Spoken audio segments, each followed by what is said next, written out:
Welcome to Big Brother on the Couch. You know, it's the only Big Brother show that you can watch without feeling intellectually sullied. It's Fake Week on Big Brother, and earlier today, Tyler, an actress from Swindon, entered the house pretending to be a housemate from Australian Big Brother. Sorry. She'll be working undercover for Big Brother during Fake Week, which will culminate in a fake eviction on Friday. It's going to be so brilliant. All of which means tonight's brain cupboard is absolutely full to bursting.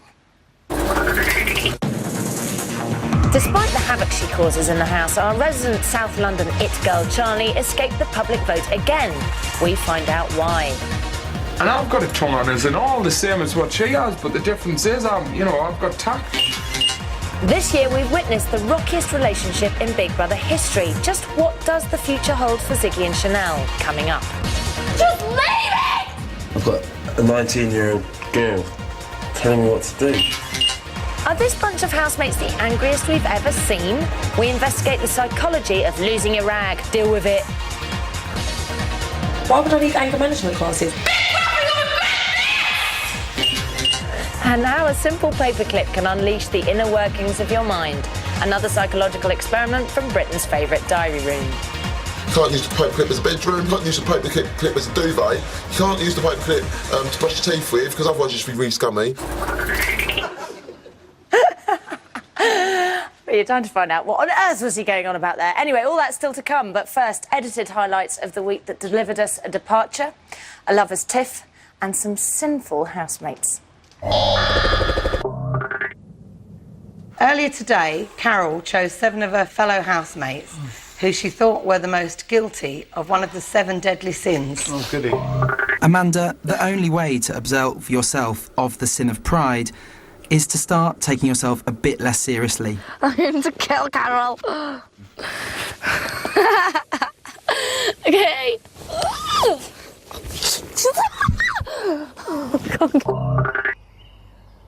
She sacrificed 104 years, a long time on the planet, all for her children and her grandchildren, and asked nothing back in return. For me not to be holding my mother's hand at the funeral would be unacceptable. Imagine the wind running through your hair and your woolly hat. In your 4-door hatchback, cruising the roads.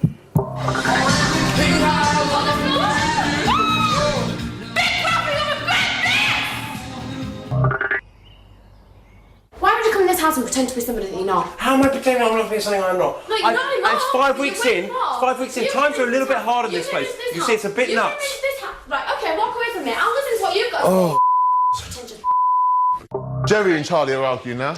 If you want to talk, babe, I haven't put you down at all. All I'm trying to say to you is be strong. Okay, because you've been with Chanel all this time, and suddenly you become a friend. Jerry. You are a snake.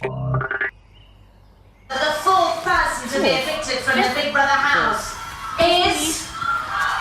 Wish I didn't know your name. Laura! Yes! I just didn't know her in the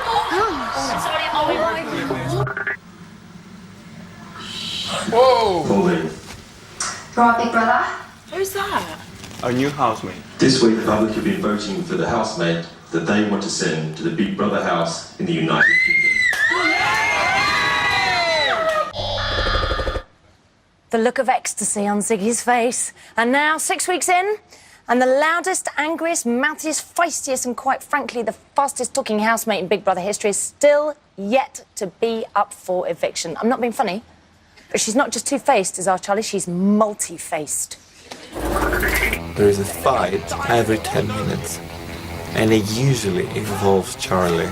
You two-faced idiot! Oh, now, wait a minute. You're not even a friend of Chanel. So what, Jerry? Leave her alone. You are the best, Big Brother. I've got you. Novel testing! I've been horrible, Big Brother, but the people who got it, they sit talking. I warned you about this from the beginning. People will backstab you when you least expect it. Like Chanel, I really can't stand her. Just a bit dopey for 19, isn't they? Ziggy works everything for the camera. He's a total and utter loser. Oh, shut up, you idiot boy, man. Please. I'm Charlie, I'm hot, I'm everything, I'm What you gonna do with all that junk inside your trunk? I'ma get you drunk, get you love drunk off my hump. My hump, my lovely little lumps. Check it out. You know, she has a mirror face, doesn't she?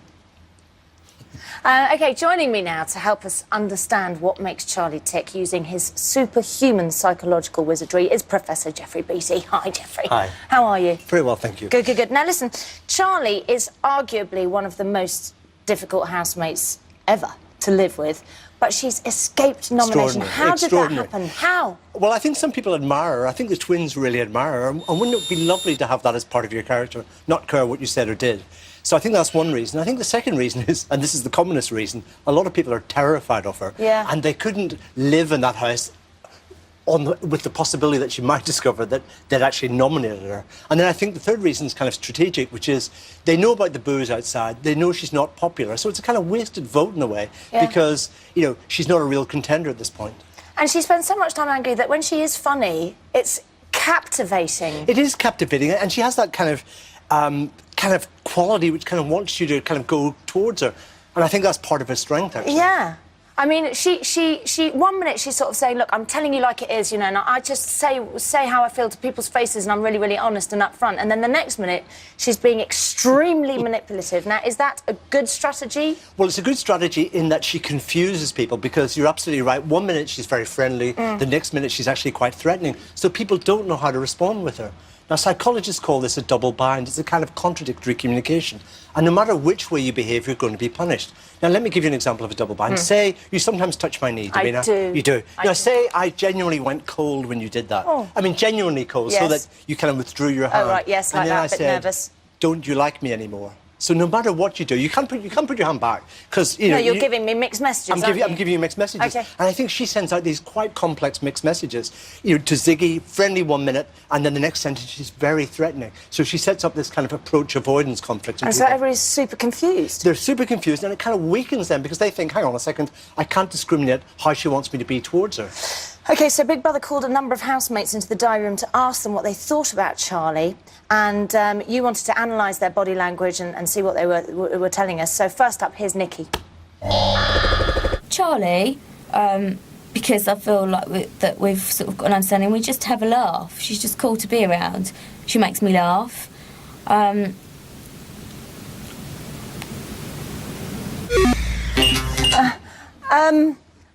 What? I mean, Nikki's supposed to be one of Charlie's best friends. So what's that telling us? So this is someone... I mean, Nikki's meant to say what she likes about one of her best friends. She's just done it with Tracy, incredibly fluent. Suddenly, when she gets to Charlie, she doesn't know what to say. It's half as fluent as the bit about Tracy, and it's full of what are called speech disturbances. On-filled pauses, filled pauses, and repetitions. They make up nearly half the total thing. And you get a high level of speech disturbances when there's a lot of negative emotion just below the surface. OK. So she's meant to be her best friend, but where's all that negative emotion coming from? Well, let's have another look. Sort of got an understanding, we just have a laugh. She's just cool to be around. She makes me laugh.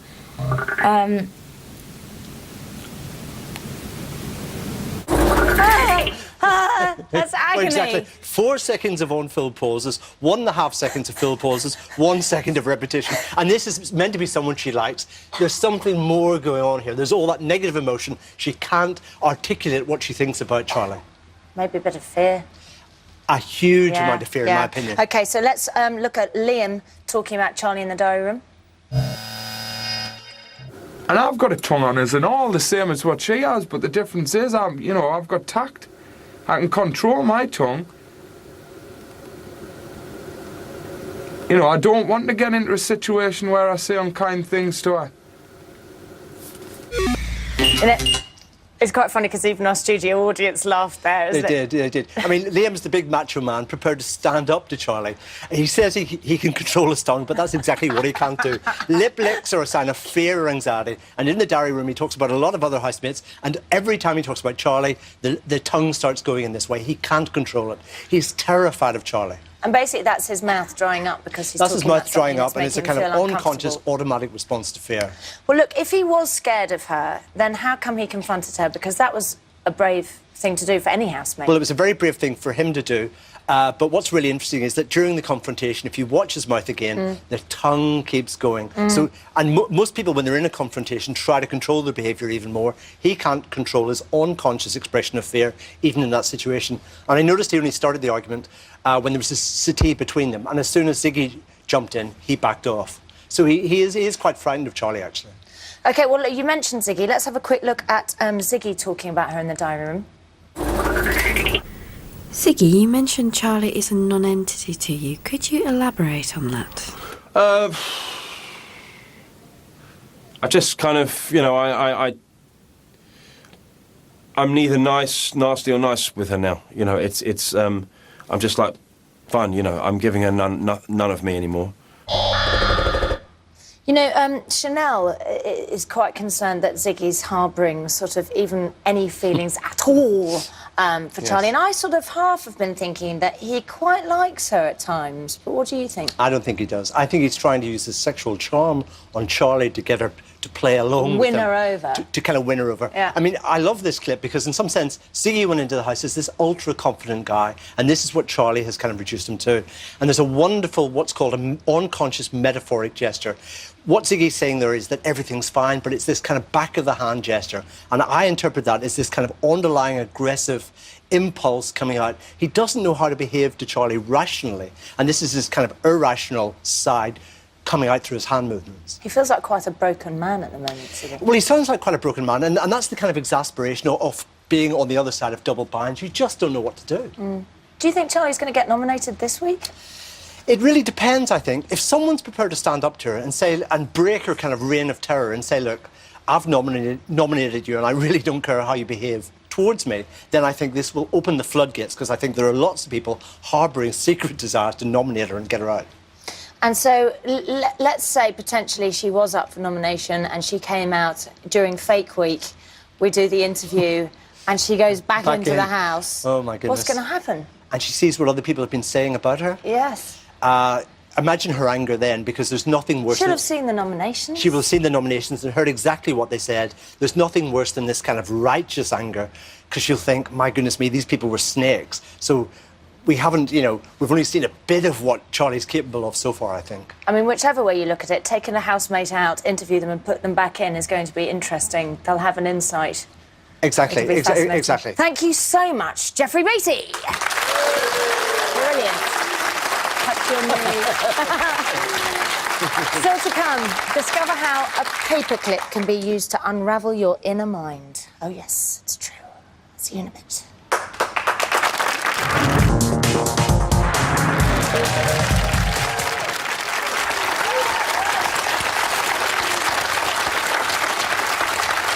Welcome back.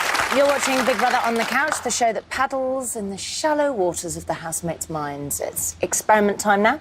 And here with tonight's cerebral treasure chest is clinical psychologist Cecilia De Felice. How are you doing? Very well, thank you. Good, good, good. So what was this week's experiment and what are we trying to tell about the housemates? OK, well, we got the housemates to do the Guildford Alternative Uses task. Ooh. I know, doesn't that sound grand? And basically what that is a test of creativity, and we wanted to find out how they could use a paperclip. So we gave them 1 minute to tell us all the things they could do with a paperclip and 1 minute to tell us all the things that they couldn't do with a paperclip.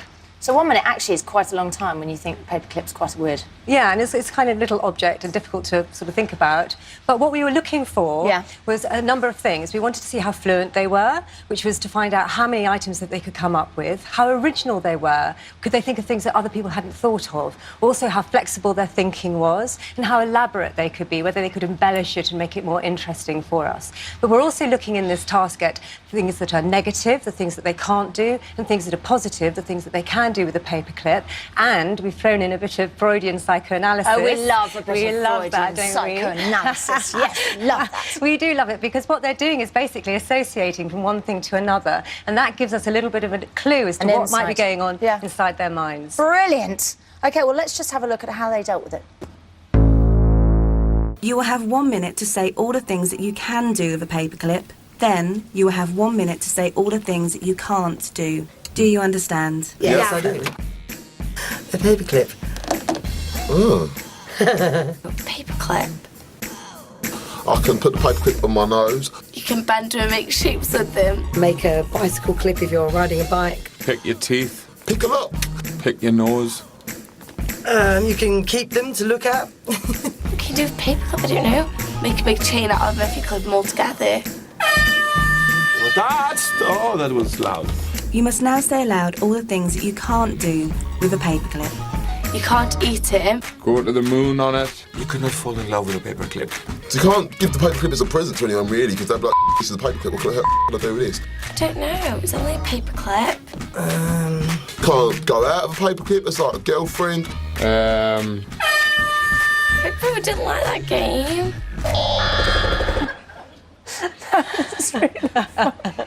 Okay, now listen, you've chosen some key housemates to take a look at, and I'm very glad to say, after that little tidbit, that you've chosen Brian. Absolutely. So let's just have a look at a bit more of Brian.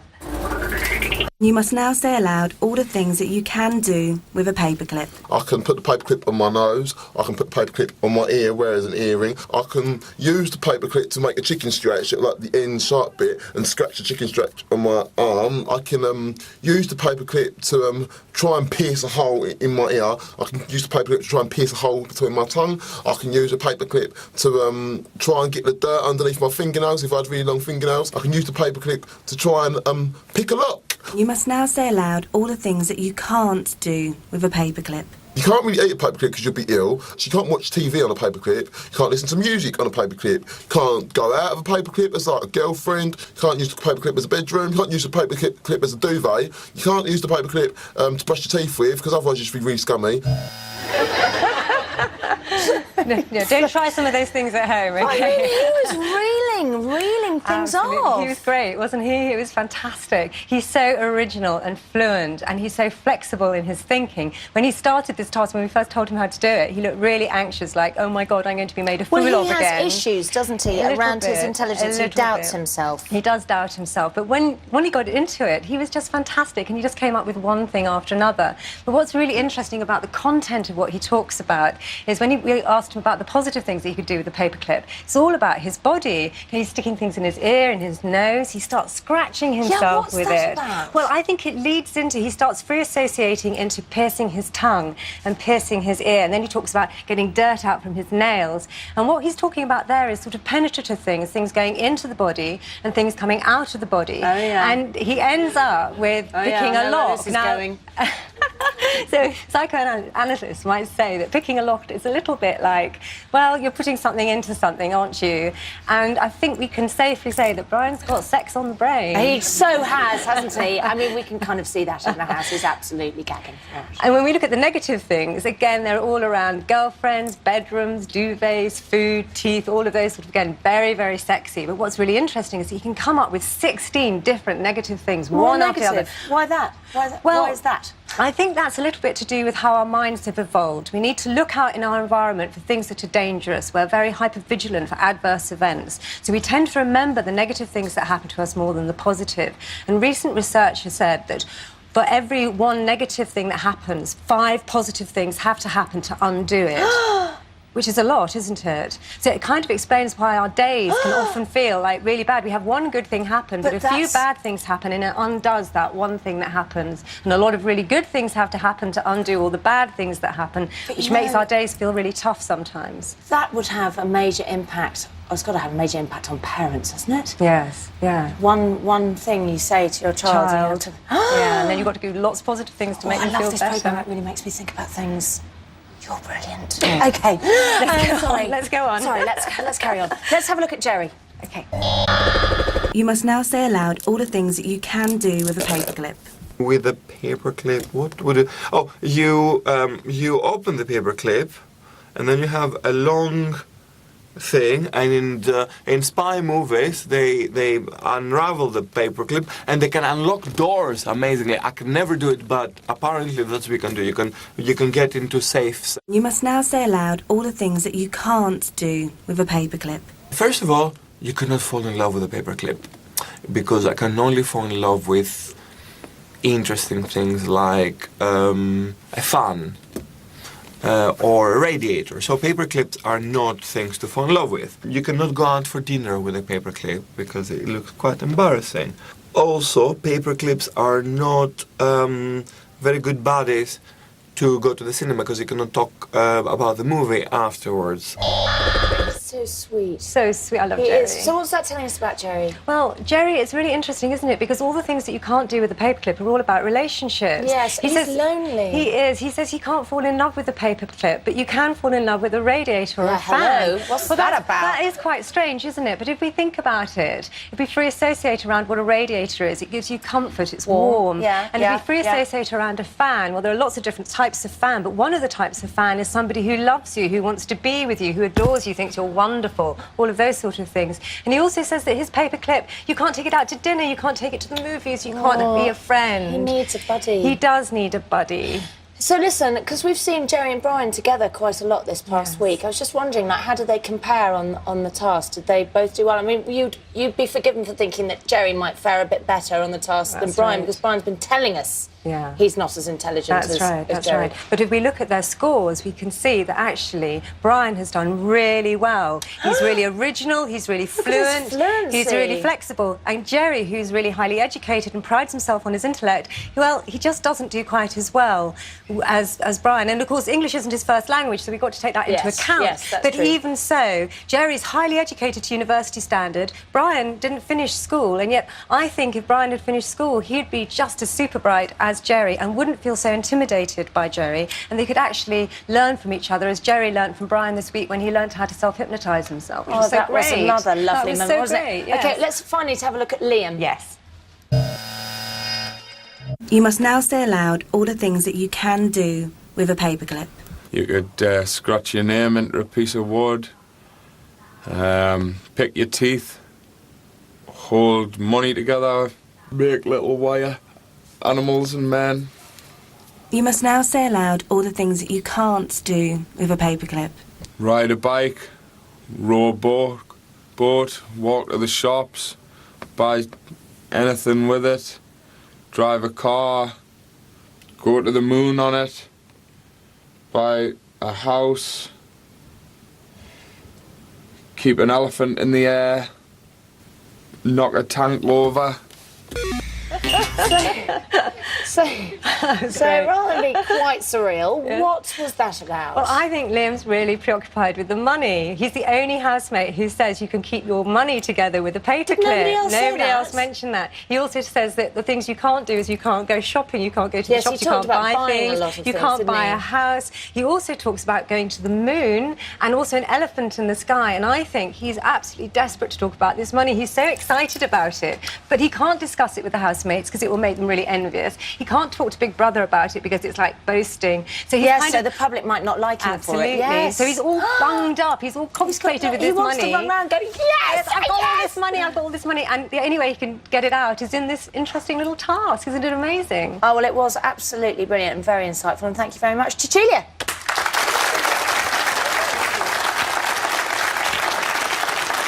Still to come, an item for anyone out there who spent last night in the doghouse sleeping in the spare room. We're analysing the psychology of anger. I'll see you in a sec.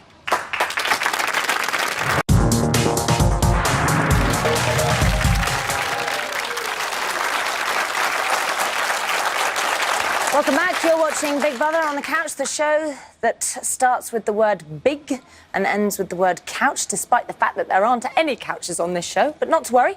It's nothing to get angry about. Will someone please tell the housemates? I'm really angry. I'm angry. It's making me hungry. Why is he so angry today?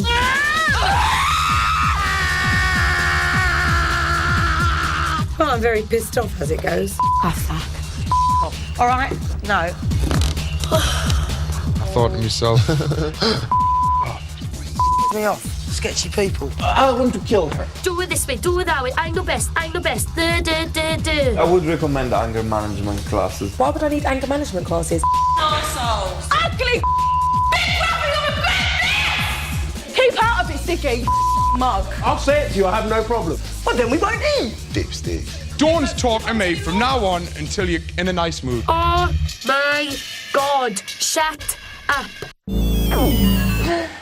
So joining me now to talk about the psychology of anger and make sense of our housemates' incessant outbursts is psychologist Tomasz Chmura-Primusic. So, Tomasz, in psychological terms, what is anger and is it good for you? Anger is one of the basic emotions, Davina, and it's manifested physiologically in terms of negative affect or negative emotionality, which is quite biologically influenced. So very, very early in life, babies differ in the extent to which they experience unpleasant emotions. So what, you could be born genetically more prone to You could be anger? predisposed, that's correct. But Really? also, yes, but then psychologically, it's influenced by the situation, quite Right. clearly. And it's experienced in terms of frustration, annoyance. Both of them go together, but there's different coping styles that vary, that make individuals more prone to anger than others. Well, you know, in Britain we sort of say, oh, you know, just let it out, it's good to kind of release it. Is it good for you? It's not good for you. Psychology is full of examples in clinical, educational, occupational psychology, you name it, of showing, highlighting the negative consequences of anger. So what are the different types of anger? The main different type of anger are hostile anger, repressed anger, instrumental anger, and then finally controlled anger. So just tell us a bit about hostile. Hostile anger, it's, well, let me give you an example. Suppose it's your anniversary, Davina, Yeah. you've been working very late, doing Yeah. Big Brother, you get home and then you open the bedroom door and you find your husband in bed with someone else. How would you react? Very, very, very badly. Exactly, I'd have to well- string them both up and pulverise them. I think you'll be able I can get the expressiveness of it, but in the house we have some examples of that as well. OK, so let's have a look. Finished. End. Just finished. I dare. I'm doing it. I'm doing it. I dare. Which a lot of people probably wouldn't dare to do. I am daring to do. Don't quote those words. Don't shout at me either. Don't twist things in on me, Charlie. Do not twist things What on are me. you shouting for? Because you're twisting things on me. So that's funny because Charlie, I could kind of imagine hostile anger, but Brian and Carol, they were surprises for me. So why do they do that? Well, Charlie, I don't think we need to discuss her much. Let's say that in 90% of the examples that we were trying to find, Charlie was involved in the argument. So Yeah. I think for her it's just a way of life. It's not even expressing anger. For Carol, it's differently because she's not as neurotic, but her tests showed that she's very disagreeable, which means she doesn't care that much about others. So her mood swings up and down, and when she's down, she doesn't mind expressing anger, doesn't care about the impact it has on others. So that's so weird. I've always thought of Carol as being sort of a very caring person because she does Well, so much for others. She does all the time, but when she's angry, she doesn't mind expressing it, and she doesn't care about the consequences. With Brian is a more interesting example even because he is very agreeable, so he's Yes. genuinely a warm, nice guy. However, he's quite neurotic, and he isn't the brightest guy in the house, so he finds it difficult to avoid situations of frustration. He's not as mature. I mean, he's only 19 years old Yeah. anyway. So when he gets angry, he can even out-Charlie, basically, and we've seen the example of that. He can shout louder and be even more aggressive. Can they do something about that? Can you learn to not be like that? They should probably take some anger management courses when they leave the house, but their style would pretty much the I don't need anger same. management classes. We heard Charlie say that Yeah. earlier. OK, let's move on to repressed anger. What's that? Repressed anger is quite the opposite in the sense that it's not expressed, but contained. So people don't explode as Charlie or Brian, but it's an implosion. The bad thing about it is that it accumulates, so it makes people very bitter. They seem to be unable to express it because either they're not so dominant or they want to portray themselves as being nice. You said the word bitter, and I've got a feeling I know who Yeah. I'm going to see next. OK, let's have a look. I've seen him checking me out in the mirror when I'm looking this way, looking that way. I've seen him say to Charlie, Best part is he's just a bit flirty. He's just a bit flirty, No, isn't he? but yes, but if you actually do In a care about relationship, someone, you you don't don't do do that. My first nomination will be Ziggy. The reason being, because we had a massive blow-up last week whilst doing a task, and he proper ripped the It's miserable times. Well, not really. It's just, you just never respect anyone's wishes. Why do I respect your wishes? Because you just don't. Do you know, you can see repressed anger, can't you? I think you can. You have a good idea. The key difference between these examples and the hostile anger is that at the moment, they repress it, so they don't express it. But later on, we've seen weeks, even later, they can't forgive or forget. So it's inside them. It makes them bitter. And why do they do that? Well, it might be that one possibility is that they're very worried about portraying themselves as being very agreeable. In the case of Ziggy and Tracy, I think that is the case. Yes, definitely. Both of them are different, though, because, for instance, Tracy is very low in emotional intelligence, so she's not very good at reading other people's feeling and at managing them. However, she's very low in neuroticism, so it's an interesting combination, because normally she's good at controlling her own emotions, and we've seen it with the task. She was very good at resisting temptation and saying no, no, no, no, so she sort of has that drive that compensates for that. In the case of Ziggy, it's difficult because he is very competitive, and we've seen it with Billy when they challenge his ego. He can't let go. He wants to be portrayed as nice, but then he doesn't forget, and we are seeing it with Chanel at the moment. He doesn't argue. He escapes the argument, but then he's bitter. Away. That he walks would away. really annoy me. Don't walk away from an argument. It's more difficult to argue with that because they're escaping the argument. So what's instrumental anger? Instrumental anger is, in a sense, a more advanced or sophisticated expression of anger, and is people who have the capacity to delay it or suspend it and make the most of it, so take advantage. So it's, in a sense, a kind of useful or pragmatic way of dealing with anger. Let's have a look and see who's doing that. Shit just constantly flies out of her mouth and sprays people in the face. I just think, stop worming your way around people. Stop it. Stop it now. So talk us through the way she was handling her. Yeah, you would think that she's annoyed, but she's very clever because she counts internally probably up to 10 seconds, then she walks into the diary room and then she complains. So she's manipulating the viewer's opinions, obviously. So you don't think actually she's just, doing the right thing and walking away from the situation and relieving sort of... She's doing something that is more useful than the repressed anger, because in dealing with it logically, rationally, and Chanel is the brightest of our housemates. Right, yes, she has the highest IQ scores in the house. She takes advantage and she transforms an unpleasant emotion into a proactive action. Right, okay. Let's talk about controlled anger. Controlled anger, this is sort of the privileged, the blessed group, is what I would call people with a happy personality. So it's people who just don't get angry and have the ability to suppress it successfully. So they're just happy people. Bet I know who they are. Let's have a look. We'll sit there and have a discussion about me, Laura, because you know me more than that. No, but she's sitting there telling everyone. Oh, do you know what, girl? Sorry about this. It's your birthday. I do apologise. But do you know what? I had one discussion with Chanel and he got involved. You really don't know what sort of world I come from. You come from you're a big where star, Charlie. You're a big star, darling, but I can tell you should have been something on Celebrity Big Brother. Well, maybe I should have been on Celebrity Big Brother. That is amazing. How can they possibly be like that? They're immune. Yes, I think they were just pretty much born like that. I mean, the personality they have, they're very agreeable, very extroverted, very emotionally intelligent. They have high self-concept, so it's just a happy personality. They haven't developed this skill. They are just naturally happy and positive people. Oh, I wish the world was like that. It would be a boring place, Davina, but we'll all be happier. Right. And Big Brother wouldn't exist, probably. Exactly. Yeah, which would be a complete tragedy. Definitely. Thank you very much. Thomas. Okay, next up, the lowdown on the are they, aren't they saga that is Ziggy and Chanel, right here on this very screen that you're looking at right now. See you in a bit.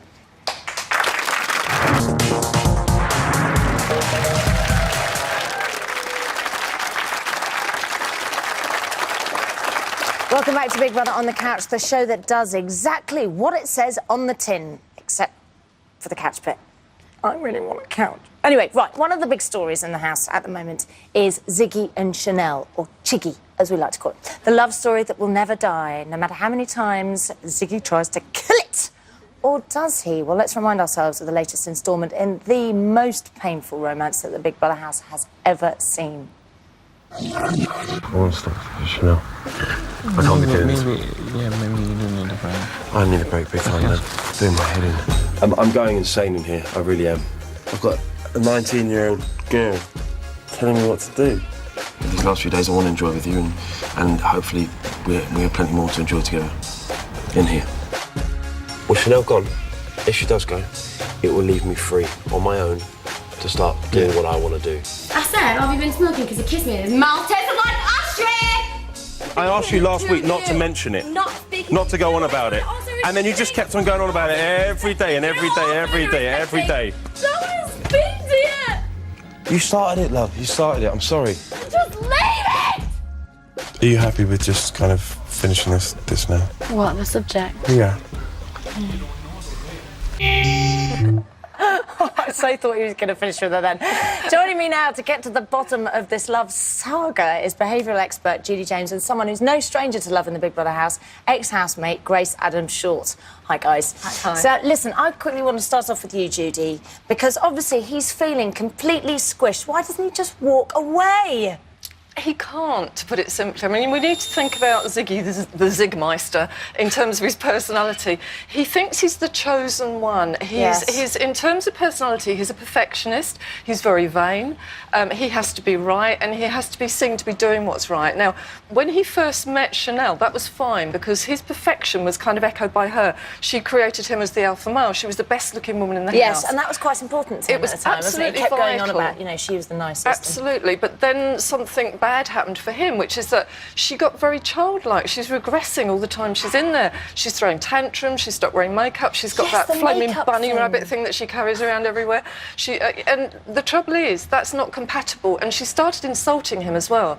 So that's actually demeaning him in front of everybody else. So he needs to get rid in a lot of ways, but that puts her in the role of baby of the house, her and the twins. And the big problem is, if you attack the baby in the house, you end up looking like a thug kicking a kitten or something like that. So he's really between a rock and a hard place. He's got to play this one really carefully. That's why he's being so political, manipulating everybody, including Chanel. She could lose him the game. Absolutely. If he does the wrong thing. Absolutely. How awful would that be? Yes. Well, for him, a tragedy. Dreadful. Now, Grace, obviously, you and Mikey, when you got into the house, it was 4 days or something before you struck up a relationship. Yeah. Similar to Chanel and Ziggy, it was quite a quick thing for them. But you guys still going strong. And these guys, I'm not sure what's going to happen with them. No. Why? I don't know. I mean, I think there's a big difference between us as personalities. I think when, you're down to a relationship, it is down to the individual, what you're like. And I just feel that these two are so insecure on their own. Like, Chanel with wanting to be Posh Spice, that's a big insecurity because she's not secure with herself, that she wants to be someone else. Yes, that's true. Yeah. And then Ziggy is this macho, trying to be something that, he's not type thing. And I think that's why they've just kind of clashed. And it's just like the jealousy as well. Like, they're so jealous in the house. It's like, what are they going to be like when they get out, But what would you have done if Mikey had given you the runaround in the house when you got there? If he dared, I would... No, if any... I think a self-righteous woman was getting the run around by a bloke, she'd definitely give him the brush off. Well, I would anyway. I wouldn't. But she's like that. Yeah, okay, all right, Like Judy said, she's regressed to being babyish little girl. Exactly. Okay, on Monday, Judy, Ziggy did something incredible, and that was he told Chanel he loved her. Let's have a look.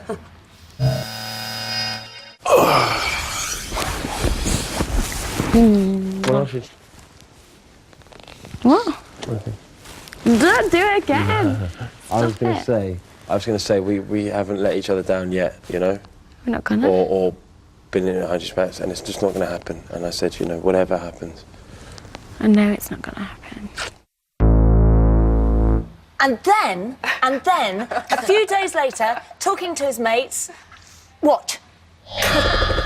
Now's the hardest time because I can't make a rash decision now.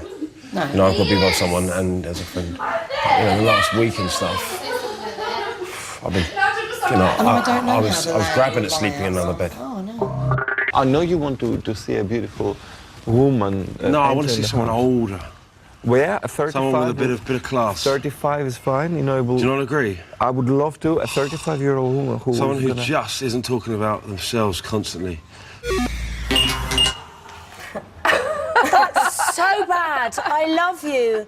And then I want someone with a bit of class. Bit of class. Ouch, ouch. Yeah. Someone older, just not Chanel, he's basically saying. What's going on? I mean, he's confused. I mean, we're confused. I got confused watching that. When he said, I love you, I remember my head snapped up and I said, what she did, what? Do you think he said it by mistake? No, I think, again, you need to understand the Ziggy profile, really. He's got this big perfectionist thing. He needs to control her. It's desperately important. She's out of control. She's off the rails. And I think when he says he loves her, I think he means it at that moment. He's got this idealised idea. Yes, and I think he falls in love very easily, but I think, sadly, he falls out of love easily.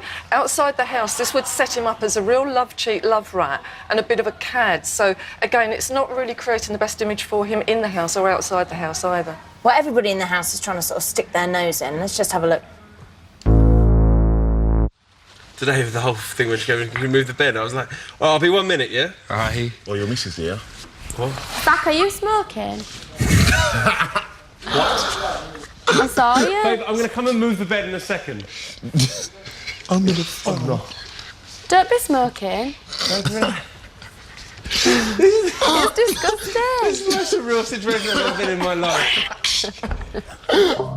It's a very pressurised place to have a relationship in. It's not a relationship, is it? That's what I mean. That's what I'm trying to say. It's not a normal But it is thing. we all have relationships with each other. But then, yeah, of course, I'm not saying a that. love But I mean, interest you know is- what you just said about you didn't know he smoked. You probably don't know 90% of the things that he does on the outside world.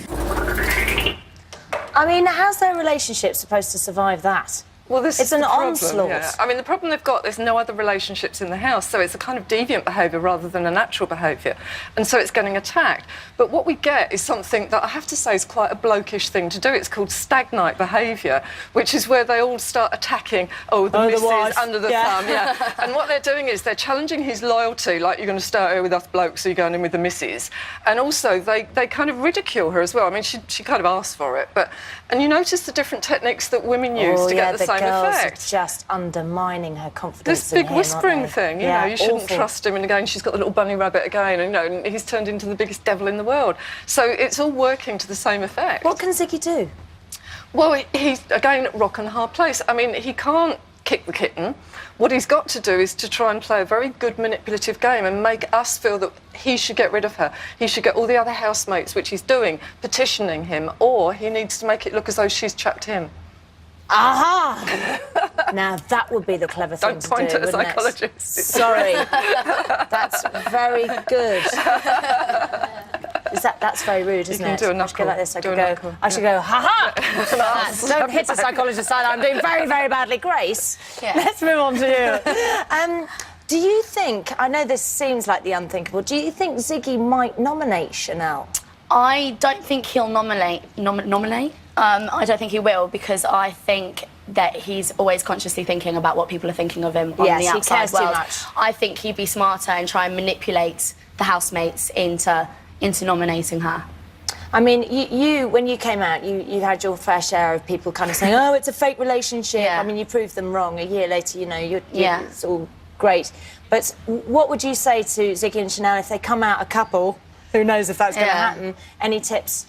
I mean, me and Mikey just did our own thing. Like, literally, we kind of stayed out of the public eye, you know, we did a few shoots and stuff together, but, like, literally, the whole year we've been together, I think we've done, like, 2 or 3 photo shoots together. We were both doing our own thing, and we just got on, you know, bought a house together, do normal couple things that, you know, that couples do. I mean, I think these two will probably try and rinse it, and then that's when you're under scrutiny, because I think, you know, everyone knows what they're kind of trying to achieve. And Your you posh can't and have an Bex. argument without everybody commenting on it and Yeah. it's too much pressure on a relationship. Yeah, isn't definitely. It? I think it's just go and do your own thing.